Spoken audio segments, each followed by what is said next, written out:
Hi everyone, मैं हूं Nishant entry elevate Hindi से लेके आ गया हूं आपके लिए हमारी इस video series programming for beginners using Python की अगली वीडियो। दोस्तों, हमने इस प्लेलिस्ट में अब तक स्ट्रिंग्स की काफी सारी यूजेस तो की हैं, बट हमने उसके जो भी ऑपरेशंस है उनकी अब तक बात नहीं की है।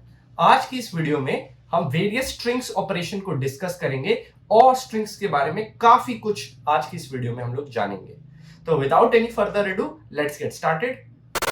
दोस्तों, सबसे पहले बात कर लेते हैं इस चीज की कि पाइथन में स्ट्रिंग को डिक्लेयर कैसे करते हैं। तो देखिए किस किस तरीके से पाइथन में स्ट्रिंग को डिक्लेयर किया जा सकता है। जैसे मैंने यहाँ पे एक वेरिएबल ले लिया s और इसमें मैं कोई स्ट्रिंग डालने वाला हूं।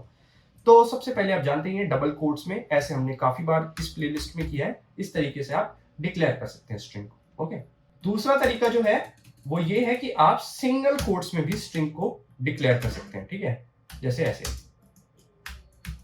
ठीक है, इस तरीके से भी आप स्ट्रिंग को डिक्लेयर कर सकते हैं।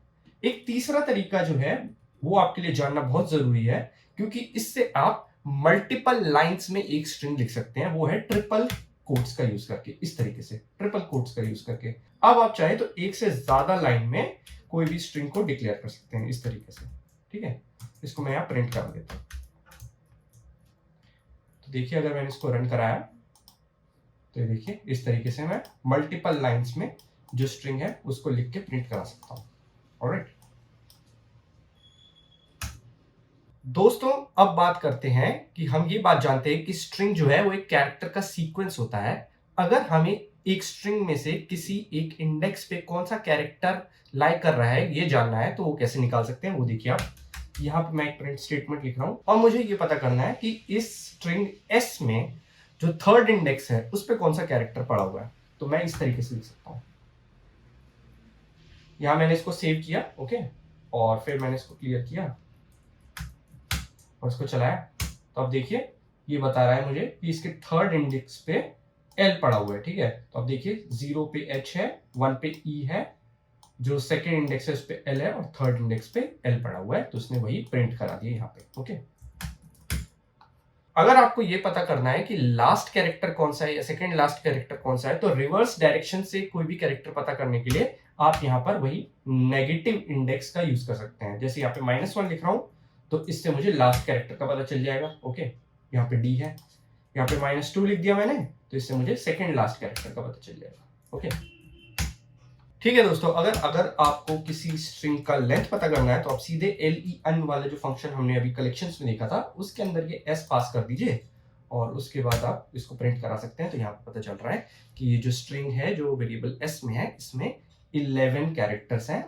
इसकी लेंथ जो है वो 11 है। ओके, सेम आप यहाँ पे टाइप फंक्शन लिखकर ये पता कर सकते हैं कि s वेरिएबल में किस तरह का डेटा टाइप है। तो यहाँ पे str आपको लिखने के लिए मिल जाएगा। अब बात कर लेते हैं दोस्तों कि क्या हम स्ट्रिंग में किसी एक कैरेक्टर को अपडेट कर सकते हैं कि नहीं। तो अगर मैं ये चाहता हूं कि यहाँ पे स्ट्रिंग का जो ये 0th इंडेक्स पे जो कैरेक्टर है वो h से बदलकर a हो जाए, ठीक है, तो देखते हैं क्या ये चल पाता है कि नहीं। ठीक है, इसको मैं प्रिंट कराने की कोशिश करता हूं, देखते हैं कि क्या ये चल पाएगा या कोई एरर आएगा। तो अब देखिए यहाँ पे एक एरर आ गया है कि str object does not support item assignment.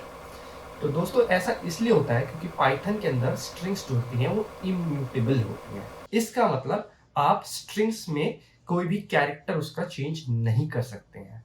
अगर आपको स्ट्रिंग को अपडेट करना है तो आपको एक नई स्ट्रिंग बनानी पड़ेगी। ठीक है, जैसे अगर मुझे यहाँ पर ये चेंज करना है तो उसको कैसे करेंगे वो मैं आपको आगे यहाँ पे दिखा दूंगा। यहाँ पे कुछ लोगों को ये कंफ्यूजन होता है कि अगर मैं यहाँ पर ये s प्लस और उसके बाद यहाँ पे s इस तरीके से लिख दूं, यहाँ पे ये s अपेंड करा दूं, हेलो वर्ल्ड को हेलो वर्ल्ड्स करा दूं और फिर प्रिंट करा दूं। ठीक है, s, फिर मैंने इसको किया क्लियर, ओके, और उसके बाद फिर मैंने वापस से इसको चलाया तो आप देखिए हेलो वर्ल्ड्स लिखा आ रहा है। तो अब तो आप कहोगे कि निशांत ये तो अब तुमने कहा था कि इम्यूटेबल है, बट यहाँ पर तो जो ये s है ये लास्ट में अपेंड हो रहा है। तो दोस्तों ऐसा नहीं है, ये जो s है ना इसकी लोकेशन मेमोरी में चेंज हो गई है इसलिए ऐसा हुआ है। ये मैं आपको दिखा देता हूँ यहाँ पे। ठीक है, यहाँ पे अगर मैं प्रिंट कर दूं id और यहाँ पे मैं s की जो id है वो प्रिंट करूं, ओके, और उसके बाद यहाँ पे ये अपेंड होने के बाद फिर वापस से मैं ये id प्रिंट करूं तो आप देखिए इसमें चेंज आ गया होगा। ठीक है, इसको मैं करता हूँ यहाँ पे प्रिंट। तो आप देखो कि यहाँ पर ये s लास्ट में अपेंड होने से पहले इसकी id ये थी, लास्ट में देखिए आप 2288 है और जब मैंने ये एस अपेंड कर दिया, ठीक है, उसके बाद जो ये आईडी है ये चेंज हो चुकी है, ठीक है। इसका मतलब मेमोरी पे जो लोकेशन थी एस की वो चेंज हो गई है। अब ये एस में वो वाली जो वेरिएबल वैल्यू थी वो अब है ही नहीं। अब उसकी जगह एक नया जो एड्रेस लोकेशन है उस पे ये स्ट्रिंग को वापस से बनाया गया है, और जो ये वेरिएबल एस है इसको पॉइंट करा दिया गया है उस एड्रेस लोकेशन पे, ठीक है। इस चीज का ध्यान रखिएगा। तो अब आप देखिए सबस्ट्रिंग प्रिंट कराने के लिए आप क्या कर सकते हैं। सबस्ट्रिंग प्रिंट कराने के लिए आप यहां से लिख सकते हैं प्रिंट, ठीक है। और अगर मैं चाहता हूं कि सेकंड कैरेक्टर से लेके फिफ्थ कैरेक्टर तक जितना भी मेरे स्ट्रिंग में जो मेरी सबस्ट्रिंग बनती है इन दोनों इंडेक्स के बीच में वो प्रिंट हो जाए, तो मैं यहाँ पे सिंपली ऐसे लिख सकता हूँ एस, उसके बाद स्क्वायर ब्रैकेट शुरू करूंगा और फिर 2, ठीक है, क्योंकि मुझे सेकंड इंडेक्स से चाहिए। उसके बाद मैं यहाँ पे लगाऊंगा कोलन, ओके, और उसके बाद जो मेरा एंडिंग इंडेक्स है उसकी वैल्यू मैं यहाँ पास करूंगा 5, ओके। और उसके बाद मैंने अगर इसको रन किया तो आप देखो LLO ये आ गया, ठीक है। तो चलिए एक बार देखते हैं। H जो है वो 0 है, E 1 है, L जो है वो है 2, तो यहाँ से शुरू हो रहा है ये, उसके बाद ये थर्ड और ये फोर्थ, ठीक है। स्टॉप इंडेक्स जो है वो इंक्लूड नहीं रहता है सबस्ट्रिंग में, इस बात को ध्यान रखिएगा। वो जो है वो प्रिंट नहीं होगा, ठीक है। जैसे यहाँ पे तो स्पेस है, आपको अच्छे से दिखाने के लिए मैं यहाँ पे 6 कर देता हूँ। 6 पे है W, तो आप देखिएगा ये W जो है ये इसमें इंक्लूड नहीं होगा, ठीक है। तो ये स्पेस तक यहाँ तक प्रिंट हुआ है, ठीक है। यहाँ तक ये वाली सबस्ट्रिंग प्रिंट हुई है यहाँ पे, ओके। पाइथन के अंदर अगर आपको किसी स्ट्रिंग को रिवर्स कराना है, ठीक है, तो आप इस तरीके से लिख सकते हैं 2 बार कोलन और उसके बाद -1, ओके। 2 बार कोलन और फिर -1। इसको मैं क्लियर कराता हूँ और यहाँ पे इसको चलाता हूँ, तो आप देखिए ये हेलो वर्ल्ड उल्टा लिखा हुआ आ रहा है, ठीक है। तो आप देखिए ये उल्टा हुआ लिखा आ रहा है, इधर से हेलो वर्ल्ड है, ओके। इस तरीके से आप रिवर्स करा सकते हैं। एक और तरीका है इसको रिवर्स करने का, वो भी मैं आपको दिखा देता हूँ। जैसे यहाँ पे मैंने एक वेरिएबल आर क्रिएट किया, ठीक है। उसके बाद मैंने यहाँ पे एक एम्प्टी स्ट्रिंग डिक्लेयर की और उसके बाद लिखा मैंने यहाँ पे ज्वाइन, ओके, ज्वाइन। और उसके बाद इसके विदिन, ठीक है, इस पैरेंथेसिस के विदिन मैंने यहाँ पे रिवर्स्ड इस तरीके से लिखा और यहाँ पे ये एस पास कर दिया, ओके। अब अगर मैं ये आर यहाँ पे प्रिंट कराऊँ, ठीक है, तो इसको क्लियर कर देता हूँ मैं और यहाँ पे ये चलाता हूँ, तो आप देखिए ये रिवर्स होकर यहाँ पे आ रहा है। और इसको क्लियर कर देता हूँ। अगर आपको स्ट्रिंग के बीच में कुछ स्पेशल कैरेक्टर्स यूज करने हैं जैसे कि न्यू लाइन या टैब, तो उसके लिए आप स्केप सीक्वेंस यूज कर सकते हैं। वो कैसे करते हैं वो दिखा देता हूँ आपको। यहाँ पे मैं ये एस की प्रिंट कराता हूँ। अब मेरे को हेलो और वर्ल्ड के बीच में एक न्यू लाइन चाहिए, मतलब हेलो एक बार प्रिंट हो और उसके बाद उसके नीचे वर्ल्ड प्रिंट हो। तो मैं यहाँ पर इस तरीके से बैकस्लैश लेकर एन लिख दूंगा, ठीक है। ये न्यू लाइन के लिए स्केप सीक्वेंस है और उसको मैंने रन कराया, तो आप देखिए हेलो अलग और फिर वर्ल्ड अलग आ गया। अगर मेरे को यहाँ पे टैब देना है तो मैं यहाँ पे ऐसे टी लिख सकता हूँ, ठीक है। तो यहाँ पर आप देखिए हेलो के बाद यहाँ पे टैब आया है और उसके बाद एक स्पेस आया है, फिर यहाँ पे वर्ल्ड प्रिंट हुआ है, ओके। इसको मैं क्लियर कर देता हूँ। अब कुछ ऐसे कॉमन फंक्शंस के बारे में बात कर लेते हैं जो स्ट्रिंग्स में आपको यूज होंगे, ठीक है। अगर आपको ये पता लगाना है कि कोई स्ट्रिंग है क्या उसमें सिर्फ अल्फाबेट्स हैं, तो उसके लिए आप यहाँ पे इस तरीके से लिख सकते हैं एस डॉट इज अल्फा, ठीक है। इस तरीके से यहाँ पे लिख सकते हैं और इसको बाद मैंने यहाँ पे इसको किया रन, तो आप देखिए 2 आ रहा है, ओके। अगर यहाँ पे 12 लिखा होता, ठीक है, 12 लिखा होता और उसके बाद मैंने इसको रन किया होता, तो आप देखिए फॉल्स लिखा हुआ आ रहा है। अगर आपको ये पता करना है कि कोई स्ट्रिंग है उसमें कोई नंबर है कि नहीं, तो आप उसके लिए इसके बाद न्यूमेरिक लिख सकते हैं। इससे आपको पता चल जाएगा कि कोई जो स्ट्रिंग है क्या उसमें नंबर है कि नहीं। तो जैसे मैंने यहाँ पे चलाया तो आप देखिए 2 आ रहा है, ओके। अगर आपको ये पता लगाना है कि किसी स्ट्रिंग में सिर्फ अल्फाबेट्स हो और नंबर्स हो, तो उसके लिए आप यूज कर सकते हैं is L num, okay, is L नम।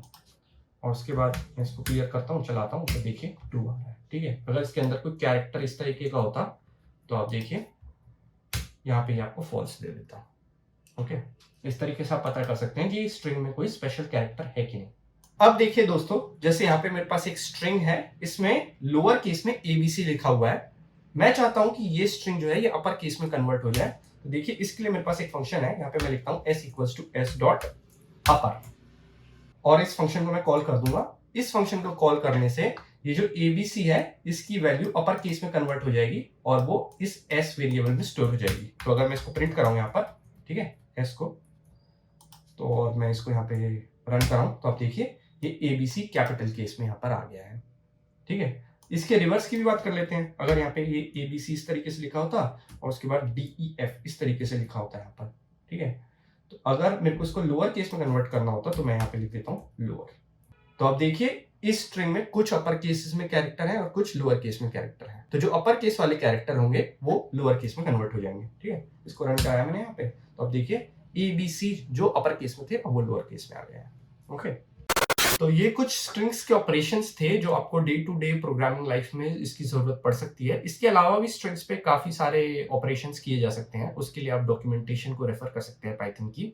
मैंने आपको वो मेन ऑपरेशंस बता दिए हैं जो आपको बहुत ज्यादा लाइकली हैं आप उनको इनकाउंटर करें। ओके, तो अपनी इस पाइथन ट्यूटोरियल की डिस्कशन को आगे बढ़ाएंगे नेक्स्ट वीडियो में।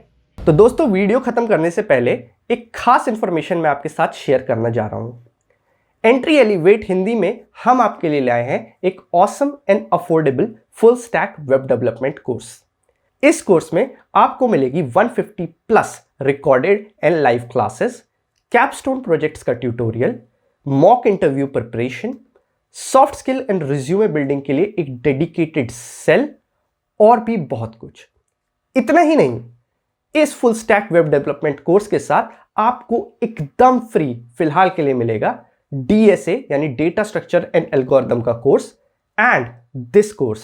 तो अगर आप भी इंटरेस्टेड हैं एक awesome full stack web developer बनने में तो नीचे डिस्क्रिप्शन में एक फॉर्म का लिंक है, उसे खोलकर भर दीजिए and our team will get back to you as soon as possible. तो अगर आपको यह वीडियो अच्छा लगा हो तो इसे लाइक कर दीजिए, चैनल को सब्सक्राइब कर दीजिए और नोटिफिकेशन बेल दबा दीजिए क्योंकि हम इस तरह के कंटेंट रेगुलरली अपडेट करते रहते हैं अपने इस चैनल पर। मिलता हूं आपसे अगली वीडियो में, तब तक के लिए बाय बाय।